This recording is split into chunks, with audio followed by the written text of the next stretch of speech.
Bueno, yo voy a hablarles de identidad de género y de expresión de género. Pero para antes de que nos aventuremos a ese gran gama o espectro, ¿alguien sabe la diferencia o sabe qué es sexo y sabe qué es género? Por lo menos a grandes rasgos, aunque sea. ¿A grandes o a cortos rasgos, amiga? Porque a grandes no creo. A cortos rasgos yo creo. Bueno, cortos. Pues el sexo sería como naciste, o sea, tus aparatos reproductores, ¿sí? Y la identidad de género es como tú te identificas. Ajá. ¿Sí? ¿No? ¿Sí? Ya, y ya. Pero necesariamente tiene que coincidir con el sexo. Bueno, el sexo no solo son los aparatos reproductores.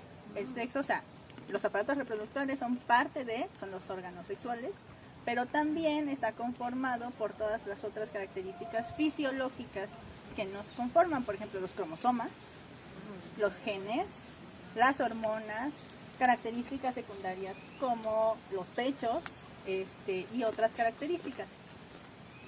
La idea que se tiene es que el sexo es binario y esto es incorrecto. ¿Por qué? Porque aunque cromosomáticamente incluso es muy común el XX y el XY, hay personas que solo son X, hay personas que solo son Y, hay personas que son XXX, hay personas, entonces vienen más de 40 variaciones intersex, que bueno, este es otro tema muy amplio que ahorita no voy a abordar.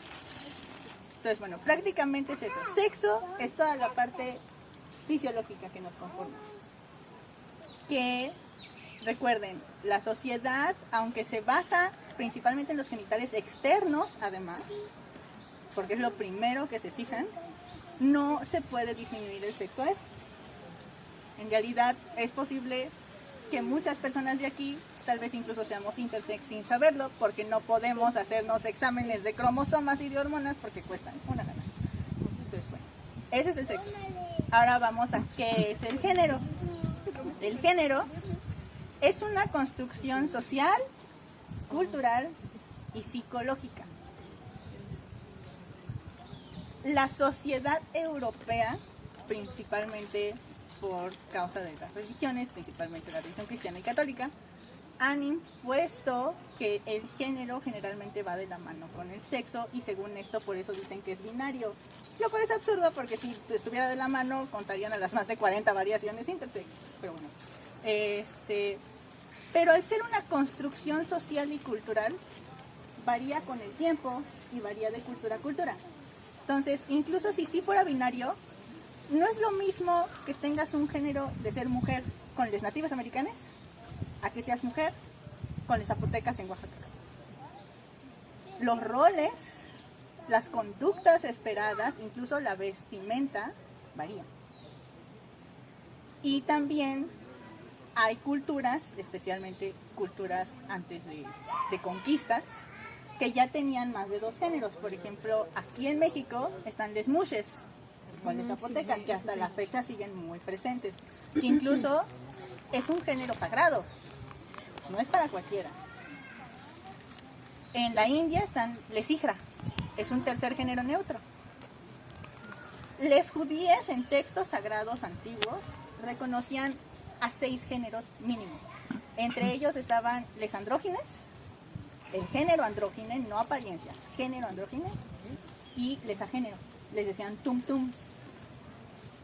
Entonces, todo esto va variando conforme a cultura. Lo cual nos lleva, desde ese punto, nos lleva a que el espectro a que el género es un espectro, es una gama. Pero a esto, ¿recuerdan otro punto que dije que era una construcción social, cultural y qué? Psicológico. Psicológica. ¿Eso qué significa? Que es personal, es individual. Cada quien va a experimentar los roles que quiera adoptar, las conductas que quiera adoptar de una manera diferente. Esto es lo que lo vuelve una identidad, porque se vuelve una experiencia única, se vuelve una experiencia individual, se vuelve algo que te hace quién eres. ¿Y qué es la identidad? Es quién eres. Entonces, tu identidad de género es eso. Actualmente hay muchos términos que podemos adoptar. No binaria, mujer, hombre. Dentro de la gama no binaria pues hay muchos, está el género fluido, está Maverick, está demigéneros, está, o sea, muchos. Pero prácticamente es eso, ¿quién eres? Ahora, ¿qué entienden por expresión de género?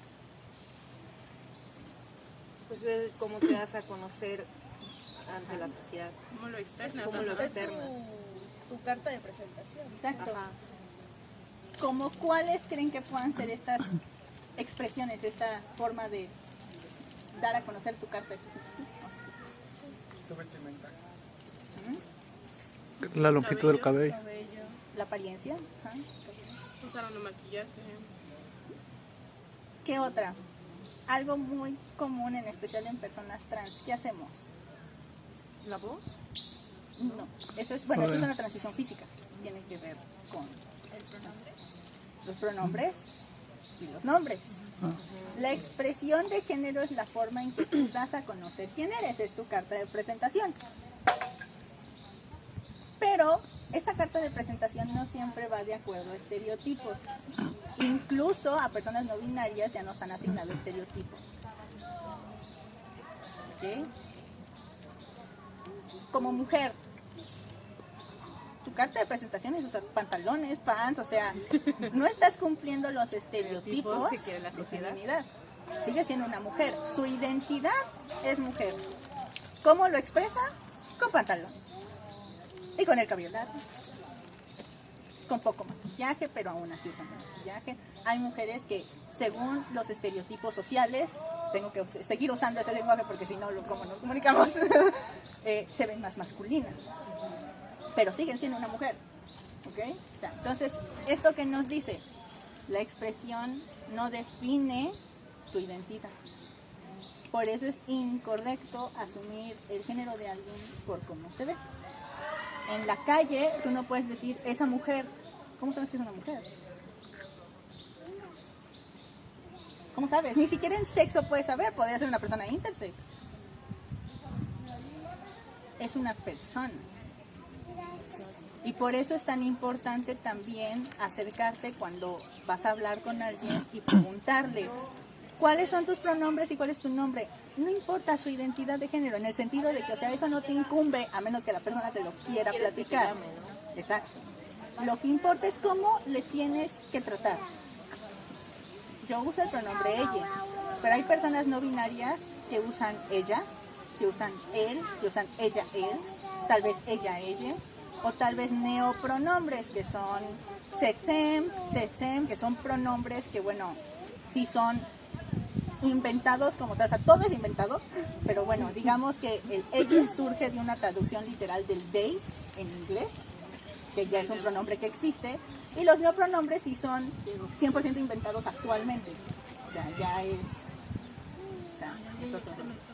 Entonces, pues, es una plática cortita, pero bueno, prácticamente es eso.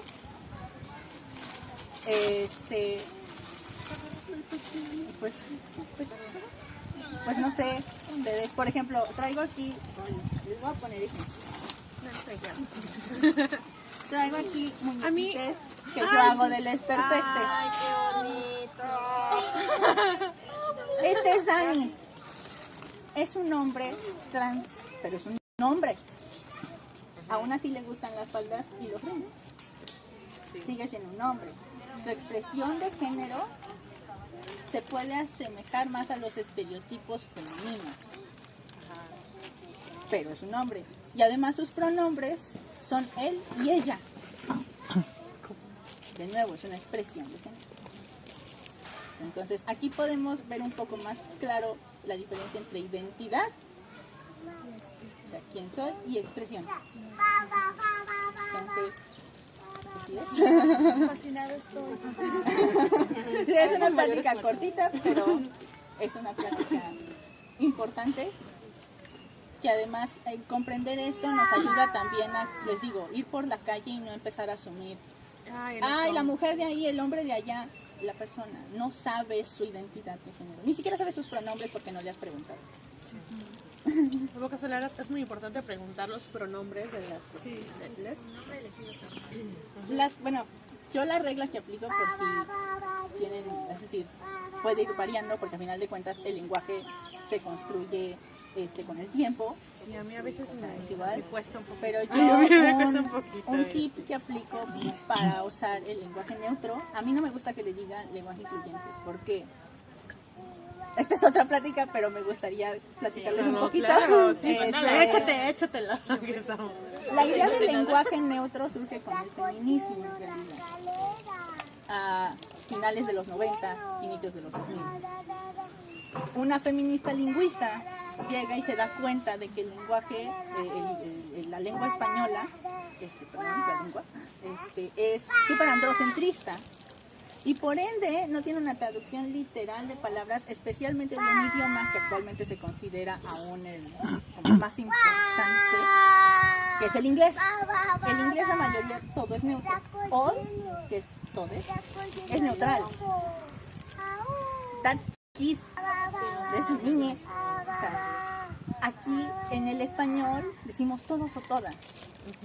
Pero además el supuesto neutro era todos, que es masculino. Entonces, esta feminista lo que dice es, lo mejor sería encontrar un verdadero término neutro, no para borrar el todos y todas. Si hay una habitación con puras personas que usen ella, se dice todas. Si hay una habitación donde todo el mundo usa el pronombre él, pues bueno, puedes usar todos. Pero ninguno de esos dos es neutro. Entonces, ¿qué hay que hacer? Hay que perfeccionar el español y buscar un neutro. Obviamente le rechazaron la propuesta y le dijeron, bueno, pues usa el arroba. No sé si se acuerdan que hubo una temporada donde todo era el arroba. Pero el arroba para personas ciegas, para personas sordas, que pues estás hablando. En el sordo, bueno, pues es un poco más fácil porque la lengua de señas es neutral por naturaleza. Pero personas ciegas o sordas que tienen el audiolibro, vas leyendo y dice @c. O sea, es muy poco incluyente para otras personas. Y también sigue perpetuando la parte de todas, todos, o sea, cuando hay más variedad de eso, o sea, sigue sin ser neutral, sigues usando el femenino y masculino como tal. De ahí le ponen la X. Ok, ya le puedes asignar cualquier letra que quieras, pero el mismo problema con los audiolibros para personas ciegas, o sea, sigue sin ser incluyente para ellos. Es en 2010 aproximadamente que a la comunidad no binaria se entera de toda esta lucha y nos agrada. ¿Okay? No lo creamos nosotros, nos agradó y dijimos, queremos que tome fuerza. ¿Por qué? Porque borra el binarismo, no porque todos de nosotros usemos el neutro, sino porque es eliminar el binarismo. Todes. Punto. Obviamente nos agarraron de puerquitos. Y ustedes lo crearon.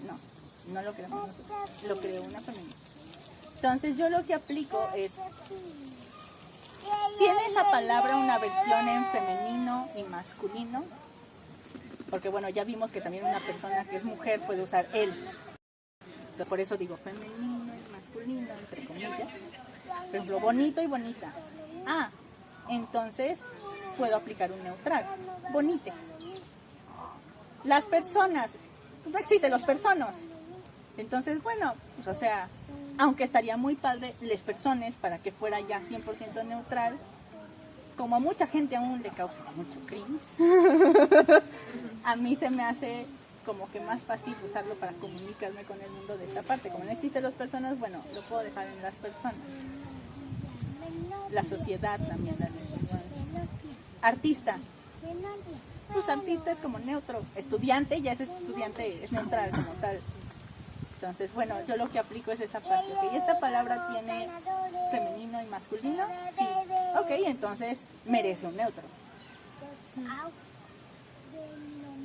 Entonces, no sé si eso les pueda ayudar un poquito a ir asimilando. Sí, porque a mí, bueno, a veces se me complica un poquito. Pero entonces ahorita ya es como que, ya. Ya entendí un poquito más. Sí.